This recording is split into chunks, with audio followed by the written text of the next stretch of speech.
Pupung Pursita. Ibu Pupung. Oke, saya mau bertanya Bu, untuk kerajinan yang ada ini, Ibu sudah mulai membuat kerajinan ini dari kapan?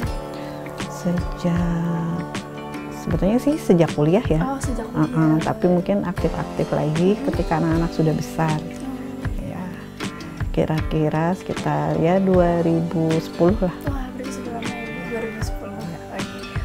Dengar-dengar juga Ibu juga mengajar ya Bu untuk membuat kerajinan ini. Kira-kira Ibu mengajar kemana saja itu? Saya termasuk orang panggilan. Oh, orang panggilan.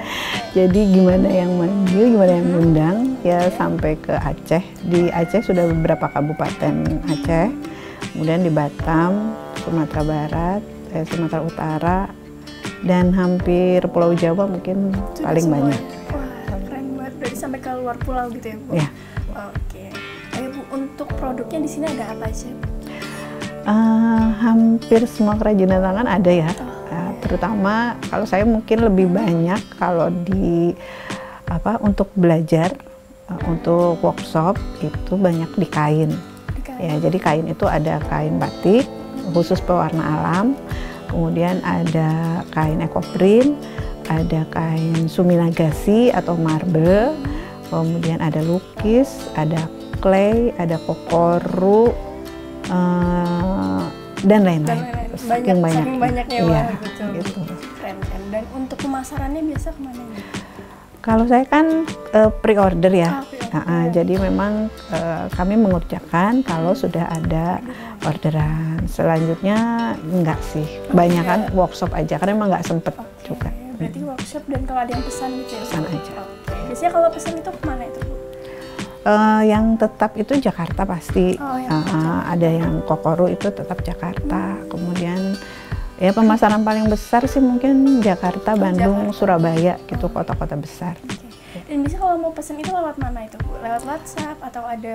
Ya, ada WhatsApp, ada IG juga. IG juga apa ada. Itu Galeri Rumah Olah Tangan.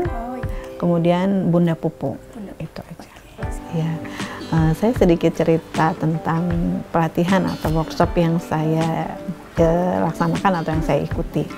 Memang kebanyakan pengalaman dari workshop itu, saya sangat senang workshop itu karena selain ilmu saya nggak hilang, orang juga jadi bisa, gitu kan, jadi pinter, jadi bisa.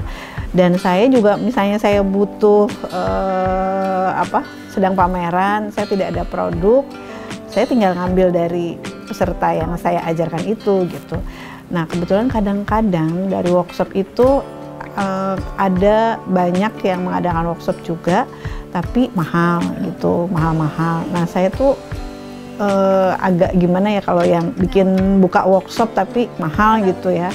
Nah, akhirnya saya selalu mencoba untuk cari instansi atau cari yang bisa kerjasama gitu. Jadi saya beberapa kali bekerja sama dengan pihak-pihak lain, misalnya Lazismu gitu, kemudian Basnas, kemudian ada juga BUMN, BUMD gitu. Nah, itu yang suka kami gandeng, karena kalau misalnya kita mau minterin orang, tapi orang harus bayar gitu kan, kayaknya gimana gitu ya. Nah, jadi sedangkan yang kita mau ajarkan itu sebetulnya semua orang bisa, sampai orang-orang desa juga bisa gitu ya, yang nggak sekolah juga bisa. Nah, kalau misalnya yang mau itu harus bayar, nah kan mereka juga mungkin mau tapi mikir-mikir ya kan. Nah, terus akhirnya kita memang banyak berkolaborasi itu. Jadi kayak dengan Lazismu itu dananya dari Wardah gitu. Itu kita pernah pemberdayaan untuk perempuan desa-desa, itu dananya Wardah. Nah, jadi orang desa itu nggak perlu ngeluarin uang gitu. Terus mereka juga bisa berkarya, misalnya bikin ekoprint gitu ya. Kan workshopnya mahal-mahal. Sementara kita ngadainnya gratis, karena sebetulnya bukan gratis sih, tapi kita nyari rekanan untuk membiayai gitu. Nah, seperti itu.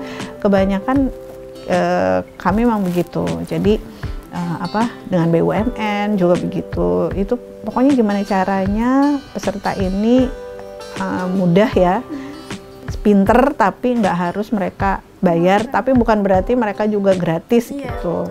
Karena mereka juga punya tanggung jawab kan, misalnya ini harus produksi sekian, nanti barangnya kita ambil untuk pameran gitu. Jadi keuntungannya kita kalau kita banyak ngajarin orang ya itu enaknya kan, jadi kita banyak tuh yang kita ajarkan, nah ya mereka harus bikin lagi, harus memproduksi karena memang mereka sudah diajarkan, terus dikasih modal juga gitu kan, dimodali juga. Nah barang yang udah dibikin itu harus kita jadi ini kita mau pameran, ini siapa yang udah produksi kita ambil gitu, nanti hasilnya kita bagi-bagi gitu. Itu membuat apa ya, orang-orang desa yang sebetulnya mereka iya punya talenta tapi nggak kegali gitu ya.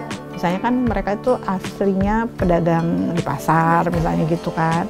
Nah tiba-tiba mereka bikin kain terus bagus gitu kan. Oh ternyata dia bisa gitu. Itu kebanggaan juga buat mereka gitu. Ya Allah ternyata bikin kain tuh nggak sesulit itu gitu. Kayak misalnya kita kemarin di Pangalengan. Itu juga kebanyakan kan petani teh, apa itu namanya, ya pemetik teh ya, ibu-ibu pemetik teh. Nah itu juga kan mereka memang terbatas hidupnya di situ aja, nggak tahu dunia luar gimana gitu, apalagi itu memang termasuk desa tertinggal. Nah jadinya kita ngajarin itu, ternyata ngajarin batik di sana nggak sesulit yang kita bayangkan, dan mereka tuh udah ya sebentar aja ternyata udah bisa gitu. Ya, akhirnya kan dari situ pihak BUMN yang kita ajak kerjasama tertarik gitu kan. Ya semoga aja habis itu ada kelanjutan gitu. Jadi semuanya memang kita ngajar itu biar ada kelanjutan gitu. Iya gitu, seperti itu. Dan untuk sertifikat ini yang di belakang, nah itu dari mana itu Bu?